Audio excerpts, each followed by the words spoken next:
All right, everyone. Today we're diving deep into the world of fixed income securities. Now, I know the term fixed income securities might sound a bit intimidating, but don't sweat it. Think of it like this. If you've ever taken out a loan or bought a bond, congratulations. You've already had a brush with fixed income. These are basically ways for companies, governments, or even regular folks to borrow money, and in return, they promise to pay it back, usually with a little extra. That's the interest. So grab your notes and let's break this down step by step.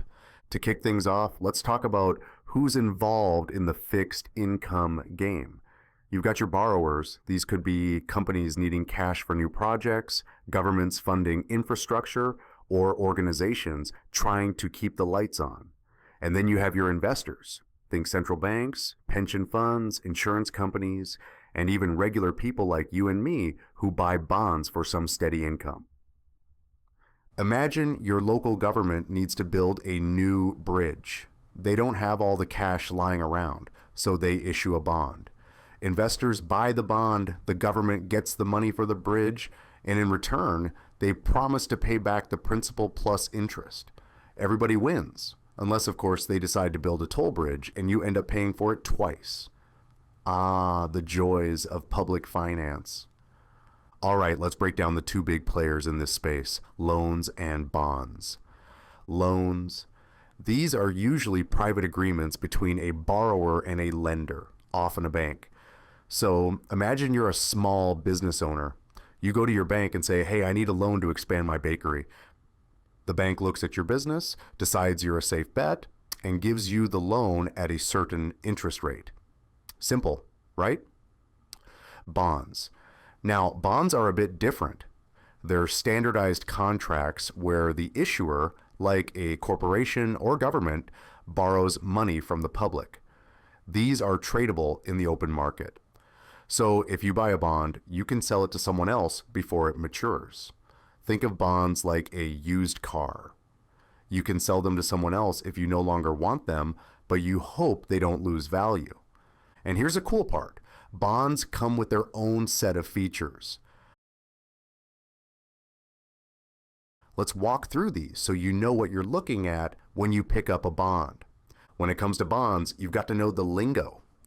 Here are the big four you need to keep in mind. Issuer, who's borrowing the money? It could be a government, a corporation, or even a supranational entity like the World Bank. The credit worthiness of the issuer is key. This tells you how risky it is to lend them money. Would you lend your hard-earned cash to your cousin who's always late on rent? Probably not. Same logic applies here. Maturity. This is just a fancy word for when the bond will be paid back. Some bonds mature in a year or less, money market securities, others in 5 or 10 years, capital market securities, and some, like perpetual bonds, just keep going. Yep, perpetual bonds are like that friend who never knows when to leave the party. Principal face value. This is the amount the issuer promises to pay back at maturity. So if you buy a bond with a $1,000 face value, you're getting $1,000 back when it matures. Unless, of course, the issuer goes bust, then all bets are off. Coupon, rate, and frequency. This is the interest rate the bond pays. It could be fixed, like a steady paycheck, variable, changing with market conditions, or even zero, where you buy it at a discount and get the full face value back at maturity. Think of zero coupon bonds like buying a sandwich punch card. You pay less upfront and cash it in for a full sandwich later. When we talk about a bond seniority, we're looking at where it ranks in the repayment line if things go south and the issuer goes bankrupt.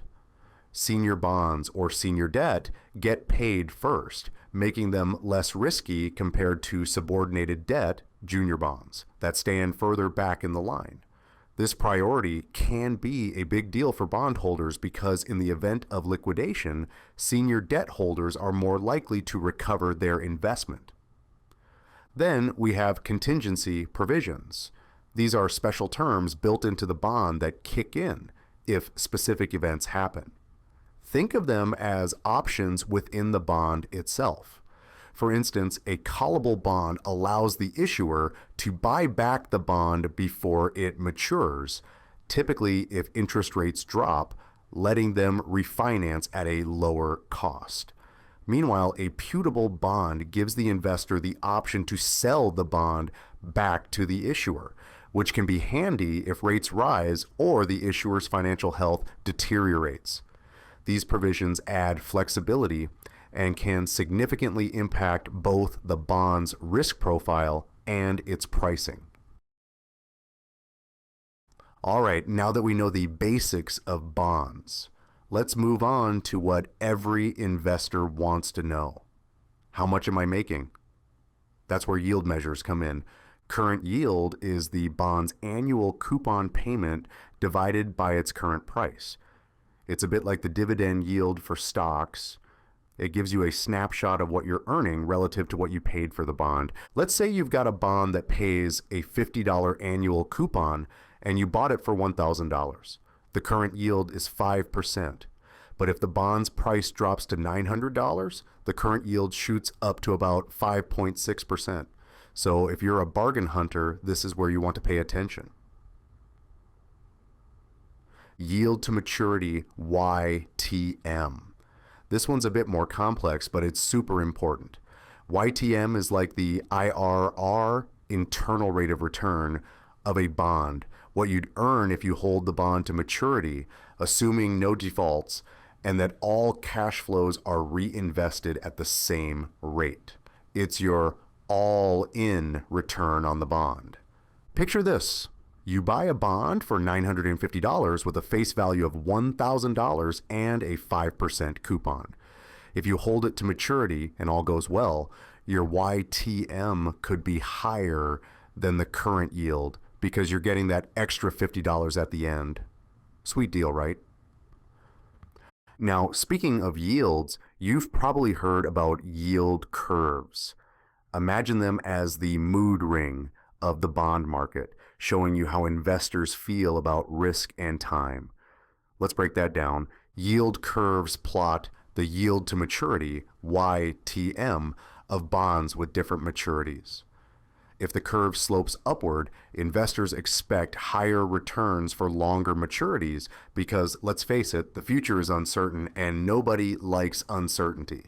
It's like being paid more to babysit for 8 hours instead of 2 because who knows what those kids might get up to. Credit risk analysis. Here's where things get spicy. By comparing a company's yield curve to that of risk-free sovereign bonds, like U.S. Treasuries, you can gauge the credit risk. If a bond from a company yields 90 basis points higher than a similar treasury, that's the market saying, yeah, I need a little extra incentive to take on this risk. So far, we've covered the basics of bonds and how yields work. Now, let's move on to the legal nitty-gritty, bond indentures and covenants. These are the rules that keep everyone playing nice. Think of them as the fine print on the back of a concert ticket. Sometimes a buzzkill, but always important. Bond indenture is the legal document that spells out all the details, what the bond is, how it'll be repaid, what the issuer can and cannot do. It's like the rule book for a game of Monopoly, and trust me, you don't want to play without knowing the rules. Sources of repayment. Depending on who's issuing the bond, repayment might come from different sources. Sovereign bonds, backed by a country's power to tax or print money. High credit quality, but watch out for political risks. Corporate bonds. These rely on a company's cash flows, which can be unpredictable. If the company's having a bad year, the bonds could feel the squeeze. Secured versus unsecured debt. Just like with loans, bonds can be secured or unsecured. Secured bonds are backed by assets. Think of them as having collateral like your house for a mortgage. Unsecured bonds are riskier because they're backed only by the issuer's promise. Covenants, the rules of the game. Affirmative covenants. These are like the to-do list for the issuer. Things they must do, like maintain certain financial ratios or use bond proceeds properly. Negative covenants are the don't do list, restrictions to prevent the issuer from taking on more debt, selling off key assets, or doing anything else that might hurt bondholders. Remember the 2008 financial crisis? Many companies breached their covenants when the economy tanked. Bondholders had the right to demand immediate repayment or other remedies. It's like when your roommate breaks the lease rules, you've got the power to kick them out, or at least charge them more.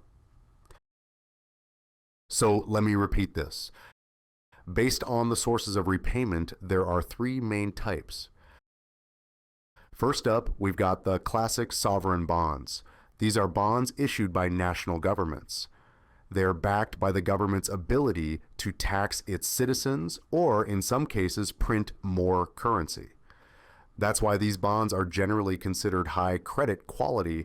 After all, it's pretty unlikely that a government, especially a developed one, will default on its debt. Then there are local or regional government bonds.